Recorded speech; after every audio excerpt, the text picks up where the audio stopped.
Hello, thank you so much for joining me this morning on this beautiful Wednesday in the first week of June. My name is Jessica Rice, and I am the founder of Jessica Rice Coaching. I work with ambitious leaders who are really ready to rise up in their careers and their thought leadership and establish themselves in a new way.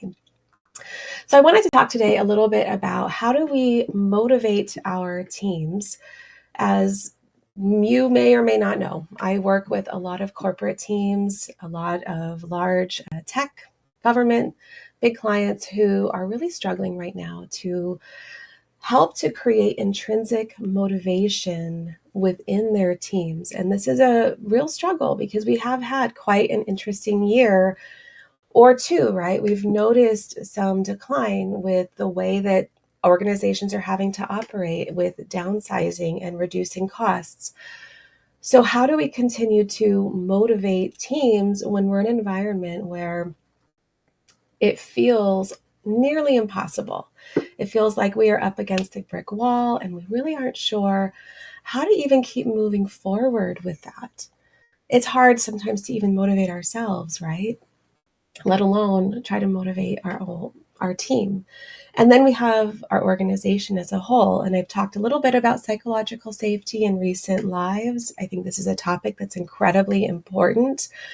If you follow Kylie Van Leeuwen, she is an expert on psychological safety and some of the legislation that's coming out, the changes that have been happening, I believe, in Rhode Island recently, in terms of laws being passed around psychological safety within organizations. And so there's a lot that's happening right now in the workforce, in our careers, and for leaders to consider.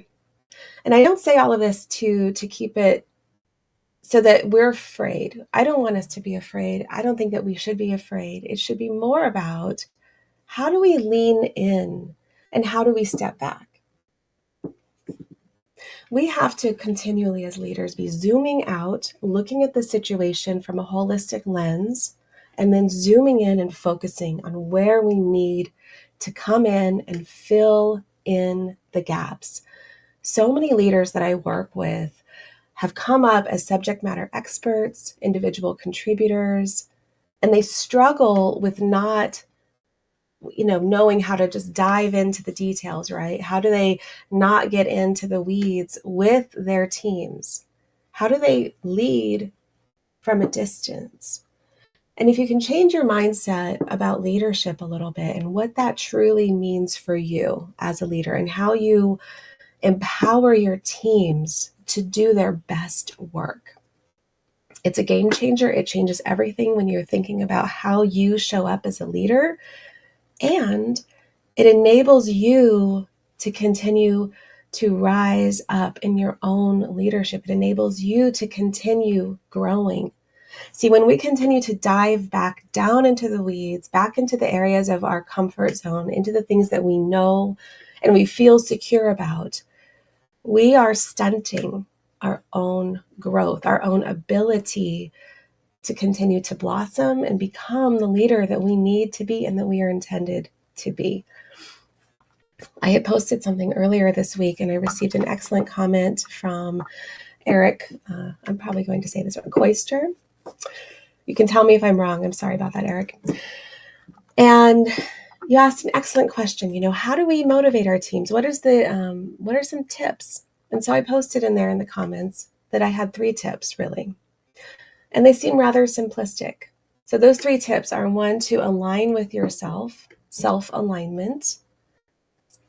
Tip number 2 is individual connection, connecting with the individuals on your team and creating that relationship. And then tip number 3 is really recontracting with your team, having them create that area of trust amongst each other where there's accountability and there's renegotiation and what the team environment looks like. So I'll dive into that a little bit. Why is self-alignment the first thing that I recommend? I don't know about you, but leaders are having to walk forward in uncertainty and ambiguity and pressure every single day. This is not a recipe for confidence. This is a recipe for a lack of confidence, knowing how our minds work, knowing the neuroscience behind our thought patterns, how fear can creep in and bring out different portions of ourselves, the self-talk that we have that starts to create maybe some self-doubt, maybe some imposter syndrome, maybe some added stress, maybe some frustrations. And when we're in that state, sometimes we are not self-aware enough to realize what we are emitting into our work with the conversations that we're having on our team. When as leaders, we are here to be the safety net for our teams. And if we are not operating at our best, if we are not able to recognize the things that are going on inside of us, then it's going to permeate throughout our teams, our organizations, how they're feeling. And that starts to breed more uncertainty and distrust amongst the team, especially if we're talking about, oh, we need to have greater transparency within the organization. And now we're picking up, our spidey senses are picking up that there's just things that are not quite right. So we as leaders have to be self-resilient enough, self-aware enough to recognize how we show up and really taking that step back, taking those deep breaths, and recognizing that your role isn't to know everything, to have all the answers, to make it all happen, to get your team in line, to do all of those things. You can only control yourself. Now, motivation, that's something different. But what you can actually control, oftentimes when I see people who are stressed, it's because they're trying to control an outcome for which they have no control over. And I want you to think about that. What do you really have control over? So that if you're showing up in a team meeting and you're showing up in conversations and you're feeling the pressure, recognizing what your part to play in that is will completely shift how you start having conversations, how you start getting to the heart of the people on your team, their fears, their worries, their concerns. What are they hoping for? Where are they wanting to grow? And so that leads us then into those individual connections. If you are too busy to be having one-on-one conversations with your team at least somewhat regularly, and I mean at least once a month, then there's a disconnect. If you're struggling to make the time to meet with people, if even for 10 minutes, then there's going to be a disconnect because the team is not going to feel like you're there for them. They're not going to feel that you are invested in their growth and their ability to not fail. That's what we're here for, to help them and to create a safety net so that they're not feeling like, oh, great, well, if I fail, then I'm on my own. I have no one in my corner. I have no one who's going to back me up. We don't want to be putting our teams into even a thought pattern of this because it's not going to bring out the best. It's not going to bring out creative ideas. It's not going to bring out innovation. Those things come from intrinsic motivation, not fear-based motivation. Fear-based motivation, it shuts us down. It shuts down our mental faculties from being able to think outside of the box. How do we solve this problem? We have less resources and a very tight deadline. We have to be innovative. We have to think creatively so that we can move the business forward. When we have people who are invested, it's because they feel like they are invested in. It's because they feel like their leaders are all in on their success. And so we have to make the environment conducive for that, which is why it starts with us, which is why fear, any fear that's coming through us can be very detrimental to the growth of an organization, to the productivity of a team, to how they continue to move forward. when I was leading my team, and I'm going to say I wasn't perfect at this at all. And as I continued to grow, I continued to see things in a different light. So I want to make that very clear. But as I started to try to nurture my team, it did feel like I cared about these people so much that I didn't want them to feel ever like the work that they were doing wasn't good enough. And I want you to ask, like, does your team know that? Are you their champion? Are you there for them like you're there for your kids? Are you there for them? If you don't have kids, I apologize for the analogy, but as a parent, that's what comes to mind. It's the same in many respects because we need someone in our court. We need someone to tell us sometimes, like, it's okay, I've got you. Just do your brilliance. You do you. I understand this enough. And that's where your subject matter expertise comes into play. You understand it enough where you're not going to allow for them to fail. There are going to be mistakes that will happen. And I think as leaders, it's our responsibility to take ownership of things that don't happen in our team the way that we need them to. If we are displacing blame down the line, I don't consider that fully leadership. And that's a very strong statement to say. I know that there are a lot of leaders out there who might feel like they have team members who are not A players or team players. But we have to think about too sometimes, like, okay, but what's our part in this? And if you don't have team members who are A players or coming along, then maybe you need to consider then, how is that impacting the rest of the team? Is the team cohesive? Is it working? You have people coming together who are having to synergistically every single day work and collaborate together. And if the environment isn't conducive, then sometimes as leaders, we have to make hard decisions for the benefit of the whole team. And so it is challenging. It's challenging to know that a lot rests on the shoulders of a team leader, of a manager, of a director, of a VP or an SVP. All of it has to do down to how do people work together. In technology, it was always a little bit more, you understand the code to a greater extent. You understand more or less the outcome. Is there gray areas of what good code is versus not good code? Yes. Or efficient code or performant code? Yes. But more or less, you can tweak those algorithms and the way that you're writing it so that it can continually improve. People are a little bit more complex, and which is why it's incredibly important to understand how do we continue to refine and operate in a way that is bringing their best out. Pardon me for 1 second. I know I don't like to have like a sip of anything on a live, but I feel like my voice is something's happening. So what I want to also add to is, how do you recontract then?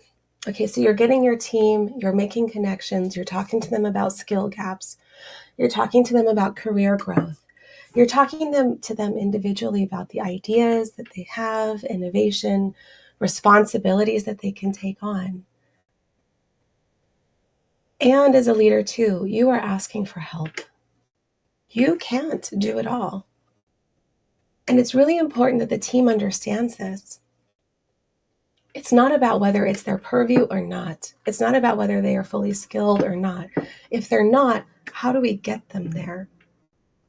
And this is where as a whole team, you can continually recontract, I would say quarterly, but that might change based on your business model. It might change based upon the sprints that you're having and how fast things are going out. It completely is dependent upon that. So how often you recontract is really based upon what are the projects that you have right now, who are the stakeholders involved, what are the key players' needs, and how is the team in service to these key stakeholders to business, to the product that's being created and put out, to the customers who are going to receive the product, and potentially even to who those future team members are that might not even be on your team yet. How is this product going to impact them down the road with the way that it's being built, the way that it's going out, all of those things. So when you're recontracting, it's very much a team effort. And in that process, you're talking about accountability, how the team is going to be accountable to each other. You're talking about innovation. This is what the business is asking of us. And you as a leader are saying, and I need to know, what are your best and brightest ideas? How do you think that we can solve this problem?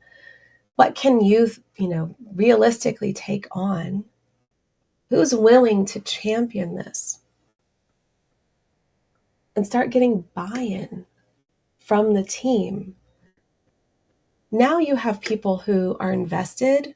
They're willing to come and show up and do the work because it's part of them. It's an idea that they birthed collectively. And you're rewarding every member as a whole. We have to be very careful about over-rewarding people who are loudest or maybe most efficient, or things that are, key characteristics of what we consider to be A players. Not every person has those qualities. And so when you go back and you have those individual conversations, that's where I like to get to know what are their natural strengths, what are their gifts, what are their interests, what are their talents, because they might have some hidden talents that you don't know about, and you can lean into it and tap into it in a greater way. So maybe those quiet ones, it's just, you have to get to know your team, and teams have to get to know each other so that ultimately you are operating in a way where it's cohesive, it's synergistic, and it's humming like a fine-tuned machine. So the more that you can start to do this, the more that you are creating intrinsic motivation for your team, the more that you are stepping out and helping your team to rise to another level and creating an environment within your team that might be very different even than the environment outside of your team. Sometimes we are not in organizations that are fully supportive of how we want things to start running. And as leaders, especially if we're thinking about how do I become a thought leader, then it starts with us. It starts with what we're cultivating within our ecosystem. The change that we are creating from within can start to permeate out. And that's why you are a buffer. You are the safety net. You can't be diving into the weeds, because then you're going to be missing the finer pieces of how you help all of this orchestration to happen for your team, and how you can then help the organization to potentially see another way of operating, another way of moving forward, another way of innovating. All of these things are key and integral to how we show up as leaders, to how we motivate our teams intrinsically, to how we become better leaders, more thoughtful leaders, more empathetic leaders. It's a big job, and it's a meaningful one, because when you step into your leadership in a powerful way, it changes everything. It changes everything for how you show up for yourselves. It changes everything for how you think about your role and the impact that your role is creating for yourself. It changes your outlook, because you're not just showing up for you. You're not just doing this for you. When we don't find meaning and worth and power in the work that we're doing, it's because we're looking at it from ourselves, our own lens, in the sense of, am I enough? Am I doing enough? Do I know enough? It's all about the things that we are having to prove ourselves around. But when we can step into service, It's not about how much we know, it's about how much can I give. That is a big shift from what a lot of leaders tend to think, especially when coming into their leadership. And if they've never thought about it in those ways, then they can continue to rise based upon their own efforts, and they've never learned how to cultivate and create an actual team and an actual organization that is operating systemically and efficiently. I'd love to know your thoughts, what's resonating for you, how this ties into your own leadership, potentially how this helps you think about how you want to rise up as a thought leader for your organization, for your industry.